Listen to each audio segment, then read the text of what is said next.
हमारे high school पलासू जे high school में class 9 के स्टूडेंट शिवम कुमार आज देशभक्ति और महिला सशक्तिकरण पर कोई स्पीच देंगे।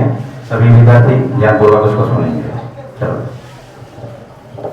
ना ये सरकार मेरी है, ना ये सरकार मेरी है, ना ये अभिमान मेरा है, ना बड़ा नाम मेरा, ना ही फरमान मेरा है। मुझे तो सिर्फ एक बात का हमेशा गर्व रहता है कि मुझे तो सिर्फ हमेशा एक बात का गर्व रहता है कि मैं हिंदुस्तान का हूँ और ये हिंदुस्तान मेरा है। यहाँ उपस्थित मेरे शिक्षक, सभी को प्रणाम करते हुए मैं शिवम कुमार अपनी बात आप सबों के समक्ष प्रकट करने जा रहा हूँ। जैसा कि हम सभी जानते हैं कि आज हम अपने देश का 79वां स्वतंत्रता दिवस मनाने के लिए एकत्र हुए हैं। स्वतंत्रता दिवस किसी भी भारतीय के लिए केवल एक पर्व नहीं है, बल्कि एक गौरव है, एक अभिमान है।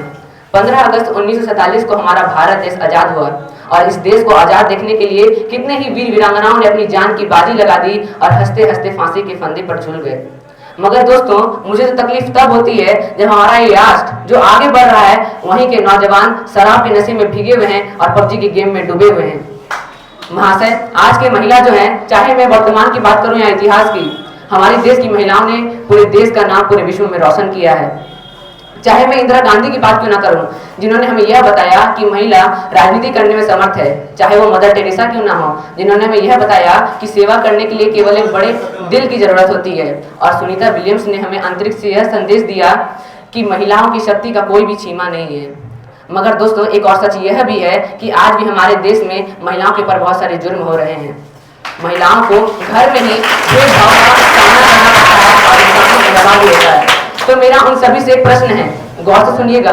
मेरा उन सभी से एक प्रश्न है जो अपनी बेटियों को पढ़ाना नहीं चाहते हैं, तो फिर अपनी लड़कियों के लिए या अपनी पत्नियों के लिए लेडी डॉक्टर क्यों ढूंढते हैं? औरत की लंबी जुबान के लिए तो हर कोई शिकायत करता है, तो फिर कोई गूंगी लड़की से शादी क्यों नहीं करना चाहता? अजीब रिवाज है हमारे मुल्क का कि नियत आदमियों की खराब होती है और घूंघट औरतों की निकलवाते हैं। महाशय, चाहे रात भर काम महिला करे या पुरुष करे, घर में आकर खाना कौन बनाएगा? कौन? केवल महिला। क्यों? हमारी सोच। अगर रात भर महिला काम करे तो हम कहते हैं कि ऐसा कौन सा काम आ गया था जो रात भर करना पड़ा, और अगर पुरुष काम करे तो हम कहते हैं हाय कितना काम करना पड़ता है बेचारों को। महिला शब्द 3 अक्षर से मिलकर बना होता है, म, ह और ल। म का अर्थ है मेहनत, म का अर्थ है ममता, ह का अर्थ है हौसला, ह का अर्थ होता है हिम्मत और ल का अर्थ होता है लज्जा। और जब ये तीनों को सजोकर जब महिला घर से बाहर निकलती है, और जब ये तीनों को सजोकर जब महिला घर से बाहर निकलती है, तब भी बहुत सारे लोगों को इससे परेशानी होती है। महाशय, एक और हमारे देश में महिलाओं के कार्य को सम्मानित किया जा रहा है, उसे प्रोत्साहित किया जा रहा है। वहीं दूसरी ओर ना ही महिला जन्म के पहले सुरक्षित थी और न जन्म के बाद उन्हें गर्भ में ही मार दिया जाता है। और मेरा फिर से एक प्रश्न है कि उनको गर्भ में मारने वाला है कौन? कोई बाहर वाला? जी नहीं, ये करवाते हैं उनके माता पिता। क्यों? उनकी पुरानी सोच। और जन्म के बाद तो भूल ही जाइए, ना 2 साल की लड़की सुरक्षित है और ना ही 60 साल के वृद्धा। और इसके बारे में मुझे अधिक बताने की आवश्यकता नहीं है, क्योंकि आप सभी जानते हैं कि हमारे देश का हालात क्या है। और ये हालात तभी सुधरेंगे जब आपकी सोच सुधरेगी, और अगर सुधरेगी नहीं आपकी सोच तो ये देश कभी सुधरेगा नहीं और देश कभी आगे बढ़ेगा नहीं।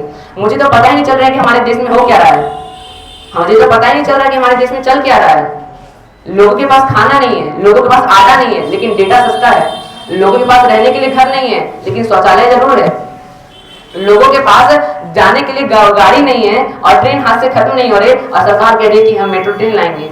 ऐसा ट्रेन लाने का क्या फायदा जब और आपके हाथ से बढ़ेंगे? महाशय, और ये एक ऐसी कड़वी सच्चाई है जिसको हो सकता है शायद आपको बुरी लगे, लेकिन ये एक ऐसी कड़वी दवाई है जिसको आपको पीनी ही पड़ेगी। क्योंकि महाशय, ना भूखे को कोई भी खाना नहीं देता, ना वो पुलिस हो ना सरकार, उसे खुद कमाना पड़ता है। और अंत में मैं बस जाते जाते यही आप लोगों को प्रण करने के लिए कहूंगा कि आवाज दो हम एक है, आवाज दो हम एक है।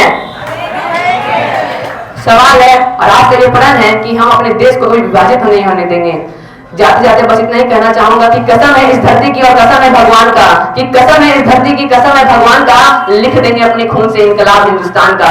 जय हिंद, जय भारत।